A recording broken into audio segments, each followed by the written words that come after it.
আত্মসহায়ক গোটত আমি যিসকল মহিলা আছো এটা গ্ৰুপত টকা আহে CLS আহে গ্ৰুপ আহে গ্ৰুপত টকা আহে ৰিভলভিং ফান্ড আহে নে নাই আহে কোনোবাই ৰিভলভিং ফান্ড পাইছে কোনোবাই লোন পাইছে কাৰ গ্ৰুপে লোন পাইছে হাত ডাঙকচোন বেংকৰ পৰা আচ্ছা আৰু কাৰ গ্ৰুপে ৰিভলভিং ফান্ড পাইছে কিন্তু লোন পোৱা নাই ৰিভলভিং ফান্ড কোনে পাইছে ঠিক আছে এইবাৰ আমি কৰিছো কি যে গ্ৰুপ বিলাক থাকি যাব গ্ৰুপ বিলাক আমাৰ চলি থাকিব গ্ৰুপত আমি ৰিভলভিং ফান্ড পাম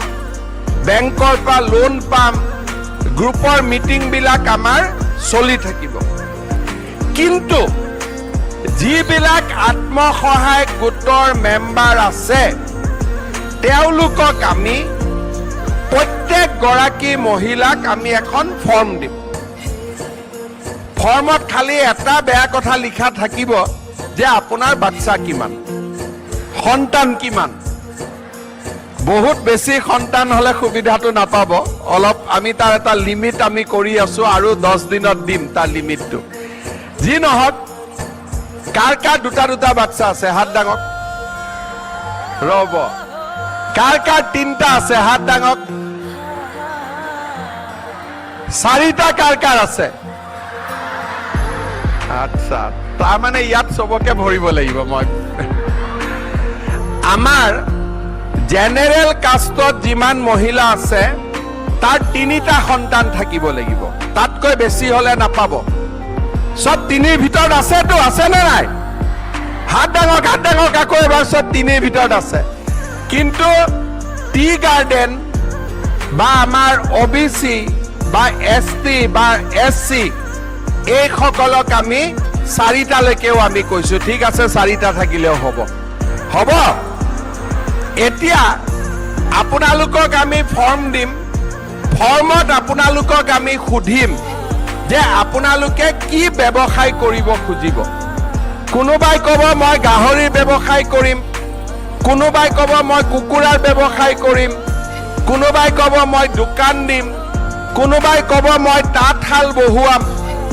মই আপোনালোকক চেকিং কৰিব নাহো আপোনালোক আই মাতৃ আপোনালোকে যি ক'ব সেইটোকে মই বিশ্বাস কৰি আপোনালোকৰ বেংক একাউণ্টত 10,000 টকা সোমাই দিম আৰু সুদটো নলওঁ হ'ব 24% সুদো নাই সেইকাৰণে আপোনালোকক কৈছো আৰু মাইক্ৰ ফাইনেন্সৰ ফালে নাযাব ঠিক আছে এই 10,000 টকা যেতিয়া আপোনালোকে পাব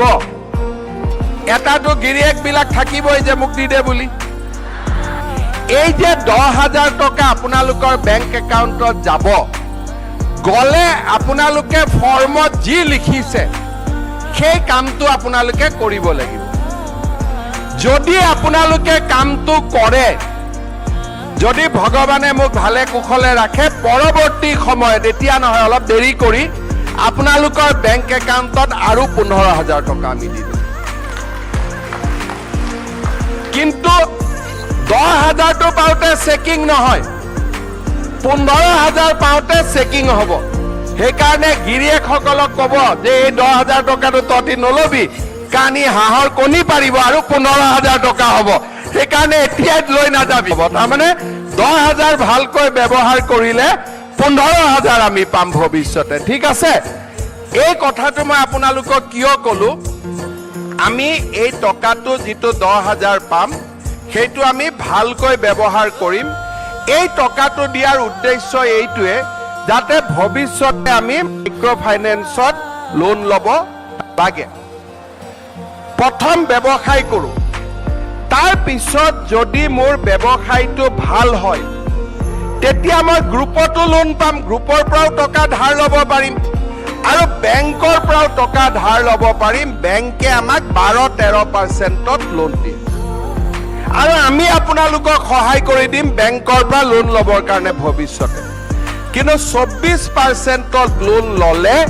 আমি কেতিয়াও লোন ঘূৰাব নোৱাৰো সেইকাৰণে ভৱিষ্যতে আৰু কেতিয়াও এনেকুৱা লোন নলব এই কথাটোৱে কবৰ কাৰণে আজি আপোনালোকক মই মাতি আনিছিলো বুজি পালে নে কথাখিনি কোনে কোনে বুজি পালে হাত ডাঙক সকলোৱে বুজি পাইছে ঠিক আছে মই ধৰি লৈছো দে সবে বুজি পোৱা বুলি হ'ব নে ঠিক আছে